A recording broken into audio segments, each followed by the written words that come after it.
मैं गिरिराज प्रसाद मीणा, प्राध्यापक राजनीति विज्ञान, राजकीय वरिष्ठ उपाध्याय संस्कृत विद्यालय दौसा। हम समकालीन विश्व राजनीति के अंतर्गत अध्याय 8 जो पर्यावरण और प्राकृतिक संसाधन है, इस पाठ के 2 वीडियो पूर्व में जारी कर चुके हैं। आज हम यहाँ आपको तीसरा वीडियो और अंतिम इस पाठ का वीडियो जारी करने जा रहे हैं। आज हम शुरू कर रहे हैं संसाधनों की भू राजनीति। इस टॉपिक से हम आज का वीडियो जारी कर रहे हैं।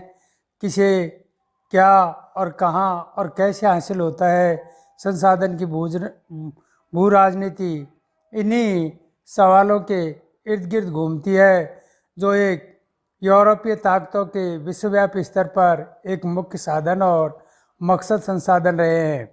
संसाधनों को लेकर विभिन्न राज्यों के बीच में आपस में अनेका बार तनातनी भी हुई है और संसाधनों से जुड़ी भू राजनीति को पश्चिमी दुनिया ने ज़्यादातर व्यापारिक संबंध, युद्ध तथा ताकत के संदर्भ में सोचा है। इस सोच के में उनका मूल था विदेशों में संसाधनों की जो मौजूदगी है तथा समुद्री नौवहन में दक्षता। समुद्री नौवहन स्वयं इमारती लकड़ियों पर आधारित था, इसलिए जहाज़ों की जो सहतीरों के लिए इमारती लकड़ियों की आपूर्ति 17वीं सदी के बाद के समय में प्रमुख यूरोपीय शक्तियों को प्राथमिकता रही और पहले और दूसरे विश्व युद्ध के दौरान भी सामरिक संसाधन, खासकर तेल की निर्बाध आपूर्ति का महत्व और अच्छी तरह से उजागर हो गया। पूरे शीत युद्ध के दौरान भी उत्तरी गोलार्ध विकसित देशों ने इन संसाधनों की सतत आपूर्ति के लिए कई तरह के कदम उठाए और उसके अंतर्गत संसाधन दोहन के इलाके तथा समुद्री परिवहन मार्गों के इर्द गिर्द हमेशा सेना की तैनाती रखी है, जिसके परिणाम स्वरूप यहाँ विभिन्न देशों ने अपनी निगाहें या बहुराष्ट्रीय निगमों और अपने हितकर अंतर्राष्ट्रीय समझौतों को समर्थन देना शामिल है। पश्चिमी देशों के राजनीतिक चिंतन का केंद्रीय सरोकार यह था कि संसाधनों तक पहुंच अबाध रूप से बनी रहे, क्योंकि सोवियत संघ इसके लिए खतरे में डाल सकता था। और एक बड़ी चिंता यह थी कि खाड़ी के देशों में मौजूद तेल तथा दक्षिण और पश्चिमी एशिया के देशों में मौजूद खनिज पर विकसित देशों का नियंत्रण बरकरार रहे। और जो ही शीत युद्ध की समाप्ति हुई और सोवियत संघ का विघटन हुआ, तो सरकारों की जो मौजूदा चिंता थी सुरक्षित आपूर्ति को बनाए रखने की, तो उसमें अनेक खनिज, खासकर रेडियोधर्मी खनिजों से जुड़े व्यावसायिक फैसले को लेकर भी सरकारों को चिंता सताने लगी। और वैश्विक रणनीति में तेल लगाकर सबसे महत्वपूर्ण संसाधन बना हुआ है, जो 20वीं सदी के अधिक समय में विश्व की अर्थव्यवस्था तेलों पर ही निर्भर रही है और एक जगह से दूसरी जगह तक पहुंच जा सकने वाले ईंधन के रूप में अपरिहार्य बना रहा है।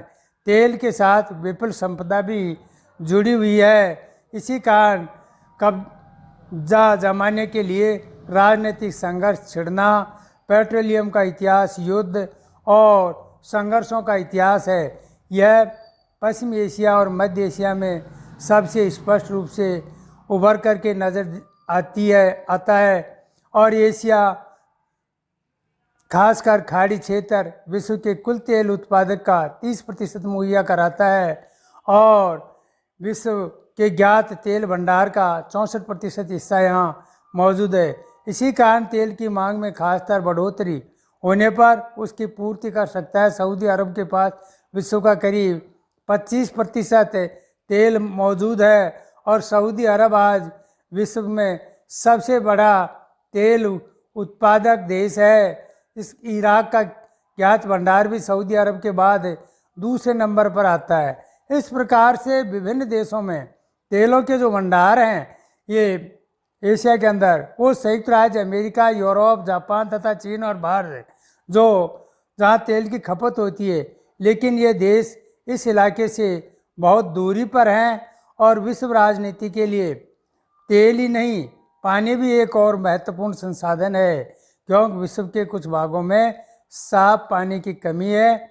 साथ ही विश्व के हर हिस्से में स्वच्छ जल समान मात्रा में मौजूद नहीं है। इस कारण संसाधन को साझे जल संसाधन को लेकर पैदा हुई जो विभिन्न प्रकार की जो भ्रांति या स्थिति पैदा हुई है, उसी के परिणाम स्वरूप आज तेल के क्षेत्र में जिस प्रकार से स्थितियां बनी हैं बरकरार, उसी आधार पर यहाँ पानी के लिए भी स्थिति काफ़ी मतभेद में के रूप में रही है और जीवनदायिनी संसाधन को लेकर संघर्ष होने की संभावना भी है। और इसी को इंगित करने के लिए विश्व राजनीति के कुछ विद्वानों ने तो जल युद्ध शब्द गढ़ा है। मिसाल के लिए हम एक प्रचलित मतभेद की चर्चा करें, जलधारा और जलधारा के उद्गम से दूर बसा हुआ देश, उद्गम के नज़दीक बसे हुए देश द्वारा इस पर बांध बनाने, उनके माध्यम से अत्यधिक सिंचाई के करने और प्रदूषित करने पर आपत्ति जताना है, क्योंकि कामों में पूरे बसे हुए देश को मिलना पानी की जो मात्रा हो वह मात्रा भी पूरी मिले और उस मात्रा के साथ साथ वहाँ पर उसकी गुणवत्ता जो घटती है, तो देश के स्वच्छ जल संसाधनों को हथियाने और उनकी सुरक्षा करने के लिए भी अनेक हिंसक झड़पें हुई हैं। 1950 से 1960 के दशक में इजराइल, सीरिया, जॉर्डन के बीच भी संघर्ष हुआ है और प्रत्येक देश जॉर्डन और यारमुक नदी के से पानी के बहाव मोड़ने की कोशिश करता है। फिलहाल तुर्की, सीरिया और इराक के बीच भी फरात नदी पर बांध को लेकर के काफ़ी गहमा गहमी है। बहुत से देशों के बीच नदियों का साझा है और उनके बीच में सैन्य संघर्ष भी होते रहे हैं। तो इस प्रकार से ये जल भी एक मूल बिंदु बनता जा रहा है। अब हमारा अगला बिंदु है मूलवासी और उनके अधिकार। मूलवासी और उनके अधिकार ये पर्यावरण, संसाधन और राजनीति को एक साथ जोड़ देता है और संयुक्त राष्ट्र संघ ने 1982 में इसकी एक शुरुआती परिभाषा दी थी कि उन्हें ऐसे लोगों का वंशज बनाया गया है जो किसी मौजूदा देश में बहुत दिनों से चलते रहे हैं या फिर किसी दूसरी संस्कृति या जातीय मूल के लोग विश्व के दूसरे हिस्से में या उस देश से आए हैं, उन लोगों को अधीन बना लिया है। तो ये किसी देश के मूलवासी आज भी उस देश के संस्थानों के अनुरूप आचरण करने से ज़्यादा अपनी परंपराओं के साथ साथ सांस्कृतिक रीति रिवाजों और अपने खास सामाजिक तथा आर्थिक ढर्रे पर जीवन यापन करना पसंद करते हैं। और हमारे भारत सहित विश्व के विभिन्न हिस्सों में मौजूद लगभग 30 करोड़ मूलवासियों के सर्वसामान्य विश्व राजनीति के संदर्भ में हैं। फिलीपाइंस के कोर्डिलेरा क्षेत्र में 20 लाख मूलवासी लोग रहते हैं, चिली में भी रहते हैं और उसके अतिरिक्त बांग्लादेश या अन्य किसी देश में भी अनेक लोग बसे हुए हैं। उत्तर अमेरिका में भी काफ़ी लोग बसे हुए हैं।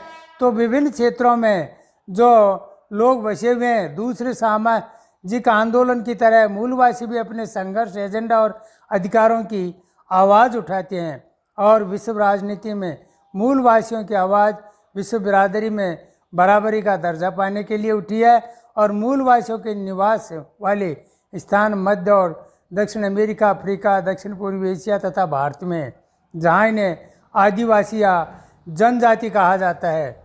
ऑस्ट्रेलिया या न्यूजीलैंड समेत ओशियान क्षेत्र में भी बहुत से द्वीपीय देश हैं जो हजारों साल से पोलिनेशिया, मेलेनेशिया और माइक्रोनेशिया वंश के मूलवासी रहते हैं। तो सरकारों से इनकी मांग है कि इन मूलवासी कौम के रूप में अपना स्वतंत्र पहचान रखने वाले समुदाय माना जाए।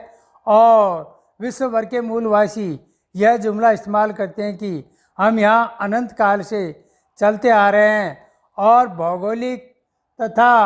भौगोलिक परिस्थितियों के साथ साथ हमने यहाँ विभिन्न प्रकार से अपने अलग अलग जगहों पर अपनी मूलवासी की जो कायम की है, जिसे जमीन पर आधारित विभिन्न जीवन प्रणालियों के बारे में विश्व दृष्टि आश्चर्यजनक रूप से एक जैसी है। तो भूमि की हानि का अर्थ या आर्थिक संसाधनों का एक आधार की हानि है और मूलवासियों के जीवन के लिए ये बहुत बड़ा एक खतरा है। उस राजनीति आज़ादी का क्या मतलब जो जीने के लिए साधन ही मुहैया न करा सके। तो ऐसी स्थिति में हमारे भारत में भी मूलवासियों के लिए अनुसूचित जनजाति या आदिवासी शब्द का प्रयोग किया गया है, जो कुल जनसंख्या में 8% ये लोग निवास करते हैं। और कुछ एक घुमुक्कड़ जनजातियों को छोड़ दें तो भारत की अधिकांश आदिवासी जनता अपना जीवन यापन खेती पर निर्भर करती है। एक खेती पर ये लोग आश्रित हैं और सदियों से ये लोग बेधड़क जितनी वन पड़े उतनी ज़मीन पर खेती करते आ रहे हैं। लेकिन औपनिवेशिक शासन होने के बाद ये जनजाति समुदाय का सामना बाहरी लोगों से भी हुआ है। हालांकि राजनीति प्रतिनिधित्व के लिहाज से इनको संवैधानिक सुरक्षा हासिल है, लेकिन देश के विकास का इन लोगों को अभी तक ज़्यादा लाभ नहीं मिला है। आज़ादी के बाद से ही विकास की बहुत सी परियोजनाएं चली और बड़ी संख्या में लोग विस्थापित हुए। ऐसी परियोजनाओं से विस्थापित होने वालों में यह समुदाय एक सबसे बड़ा है और दरअसल इन लोगों के विकास की बहुत बड़ी कीमत चुकाई है। मूलवासी समुदाय के अधिकारों से जुड़े मुद्दे राष्ट्रीय और अंतर्राष्ट्रीय राजनीति में लंबे समय तक उपेक्षित रहे हैं और हाल ही के दिनों में इस सवाल पर ध्यान भी दिया गया है। और 1970 के दशक में विश्व के विभिन्न भागों के मूलवासियों के नेताओं के बीच संपर्क बढ़ा।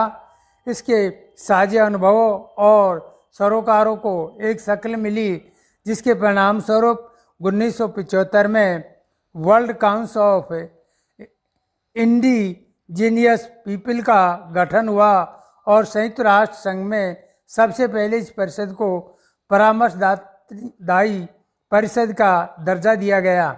इसके अतिरिक्त आदिवासियों की सरोकार के लिए 10 अन्य स्वयंसेवी संगठनों को भी दर्जा दिया गया है और ताकि ये लोग अपने विभिन्न प्रकार से आंदोलनों पर चर्चा कर सके और अनेक आंदोलन उनके मूलवासियों के अधिकारों पर जोर भी पकड़ा है, जो हम आगे जब वैश्वीकरण पाठ को पढ़ेंगे उसमें इन आंदोलनों की विस्तृत चर्चा करेंगे।